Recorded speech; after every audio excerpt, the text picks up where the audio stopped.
I've done my best to research this phenomena, if it's even one, to no avail.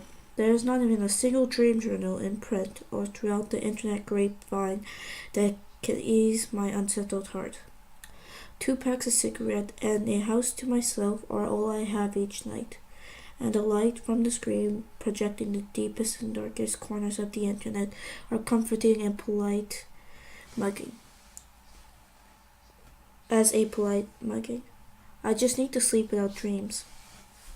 A few years ago, my father died. He was a good Nordic man, a sailor and a veterinarian with a heart of gold and a liver of blackened steel. After my mother stole my siblings and I away from him when I was a child, only to bring us to our jailer, often a abusive stepfather, he has been my protector, my drunken, jobless, kind heart saint of a father. In the last few years, a boozing haze of his life, an entire 24-pack of beer would be draining him within 12 hours each day. Each night he would fall asleep with a burnt cigarette in his hand and the aluminum can at his feet. Our ranch-style deer shack of a house never burned to the ground, but that would be most likely an improvement. I currently nestled up deep woods in the woods, the development of concrete jungles miles away from the original homestead. When he died, I was only 23. I had no family, no husband, and no morals. On the 24th birthday, on any unseasonable cold day in May, I buried him. The priest and I were occasionally to eat ourselves.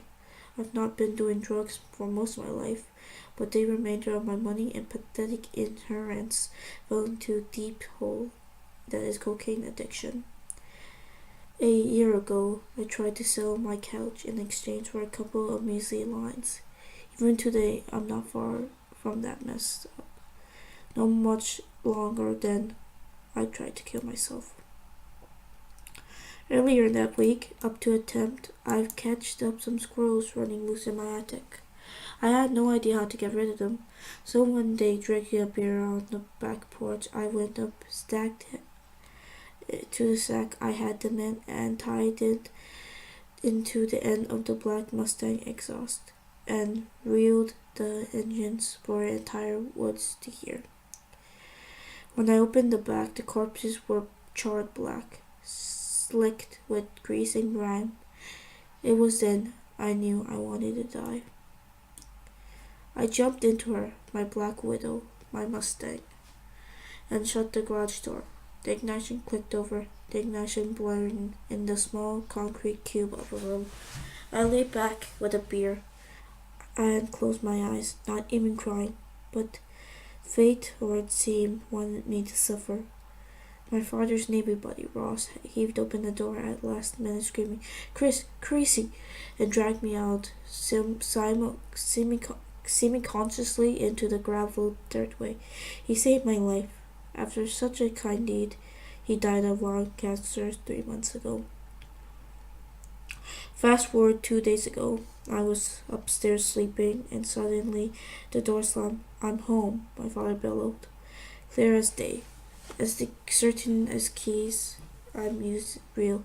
I ran, tripped every step to the stairs overlooking our door, to see nothing, just the cold, reassuring loneliness that there isn't a soul on earth that cares about me, even though my dreams started to turn. For years I've read scary stories. They give me a sense of power over life, a feeling of control.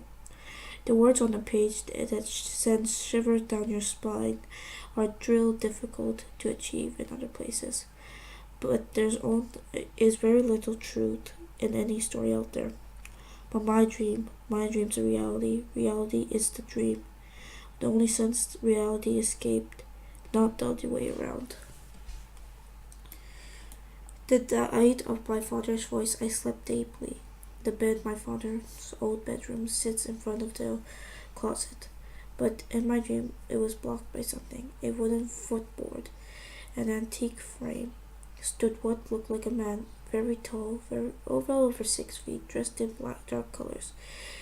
He wore what looked like a suit, but memory while the clothes is hard to come by. His face was very long, almost horse-like quality, and pale.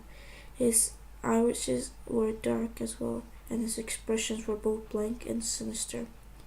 His mouths were extremely wide, and but he never and were open to speak. There were many teats. I could certainly regret referring to him as a human being, but he never spoke, acted like he had changed his mind, and smiled, ear to ear, wider than the Grand Canyon smile. And with that same grin, he lifted an overlong arm with bony fingers, like that of a massive spider reaching out for me. He with his fingers pointing, he touched my forehead, but actually never made contact with bone. Rather, his fingers pushed my brain inside my skull. I felt as if he was informing me, touching me with knowledge, but what? I had to answer that question. Last night's dreams were similar, but he was at the bed's end. He was standing at its side like a family member standing behind a hospital gurney. He leaned close to me, the features of his smooth, pale face nearly translucent, corpse-like. The corpse that had been found under 6 inches of bath water. This time he produced 2 fingers with a peace sign and with a terrible smile. Pressed my eyes back. Again, never touching his skin, he touched. This was cold, like an ice cube against bare skin, only worse. On occasion, I had awoken from the nightmare with the closet door ajar, when it clicked shut nearly each night, and thus bringing me to my current predicament. The closet thing that has reminded me of my experiences, works of horror fiction that and clearly not legends of tales of horrified victims, but the symptoms have been invading from my dreams world more and more. I hear frantic running up the stairs, door slamming, whispers. The closet at the foot of the bed is cold, like a meat locker, and I can't find any family photographs. And the worst of all, the sun sets in a matter of hours, and the closest hotel is 16 miles from here. Would driving through the dark wood in the dark actually help my situation, or just another chapter in the grisly paperback in a $5 bin at the bookstore? I'm prepared tonight, with light and heat, as well as nailing down my closet door shut. If I need to, the car garage bay is open, and the keys in my pocket. But I haven't been to hell and back to be frightened off by a figment of my own head. This is my only home, and despite the crippling sense of being alone in the dark, I currently don't need a friend like him.